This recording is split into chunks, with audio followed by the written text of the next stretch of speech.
everyday blessing, berkat setiap hari, eternal love, kasih yang kekal. Yeremia 31 ayat 3.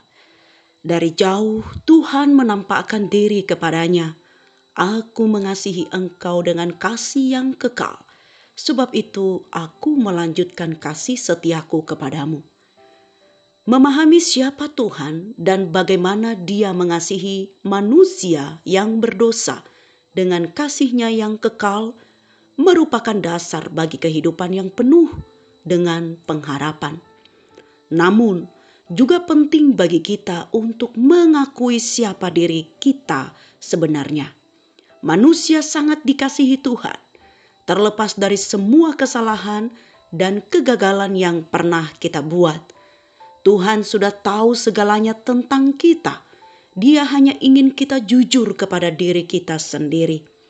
Kebenarannya adalah kita semua telah bercacat celah. Kita hidup di dunia yang telah rusak.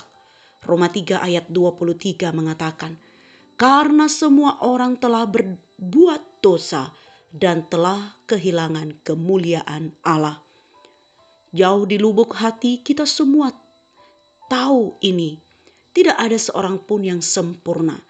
Namun, sering kita tidak bersikap jujur dan menghabiskan banyak energi kita untuk mencoba menyembunyikan kekurangan kita tersebut. Lukas 12 ayat 2 mengingatkan kita, tidak ada sesuatu pun yang tertutup yang tidak akan dibuka, dan tidak ada sesuatu pun yang tersembunyi yang tidak akan diketahui. Pada akhirnya kebenaran akan terungkap. Jadi, mengapa harus berpura-pura? Pada akhirnya kita semua akan menyadari bahwa kita berada di perahu yang sama. Kita telah rusak, bercacat, dan membutuhkan kasih karunia Tuhan. Tetapi itu bukanlah keseluruhan ceritanya. Meskipun kita bercacat celah, kita juga dikasihi oleh Tuhan, pribadi yang paling mengenal kita. Kasih Tuhan berbeda dengan kasih manusia. Kasih manusia kasih yang bersyarat.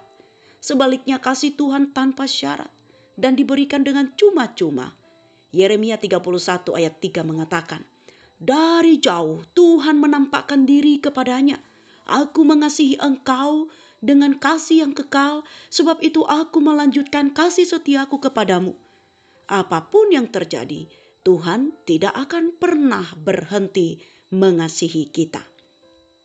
Alkitab juga mengatakan, dan oleh kasih karunia telah dibenarkan dengan cuma-cuma karena penebusan dalam Kristus Yesus. Roma 3 ayat 24. Pengampunannya adalah anugerah, bukan sesuatu yang dapat Anda usahakan. Tidak ada yang dapat kita lakukan untuk membuat Allah lebih mengasihi kita, dan tidak ada yang dapat kita lakukan untuk membuatnya kurang mengasihi kita. Dia sudah mengasihi kita sebanyak kita dapat dikasihi dengan kasih yang tak terbatas dan kekal. Jika kita belum menerima anugerah ini, mulailah dengan doa sederhana ini. Tuhan, aku ingin pengampunanmu. Aku ingin memiliki hubungan yang dalam denganmu dan kehidupan yang hanya seturut dengan kehendakmu. Itulah dasar untuk harapan sejati. Bagi mereka yang telah mengetahui kebenaran ini, keadaan dan permasalahan hidup masih bisa membuat mereka merasa tidak dikasihi. Namun kebenaran yang paling kekal tentang kita adalah ini. Kita dikasihi oleh Tuhan. Renungkan hal ini. Mengapa memahami kasih Tuhan yang kekal penting untuk menjalani hidup yang penuh pengharapan?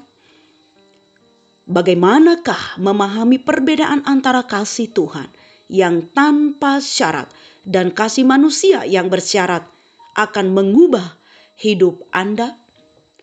Misi bersyukur untuk kasih yang kekal dari Tuhan. Kita berdoa. Ya Bapa, tolong kami mengerti pengharapan yang sejati datang dari melihat siapa diri kami sebenarnya. Kami adalah orang berdosa yang bercacat celah, tetapi sangat dikasihi oleh Engkau. Tolong kami memegang teguh kebenaran ini setiap hari. Apapun yang terjadi dalam hidup kami, Tuhan adalah Allah yang mengasihi kami dengan kasih yang kekal. Dalam nama Tuhan Yesus, amin.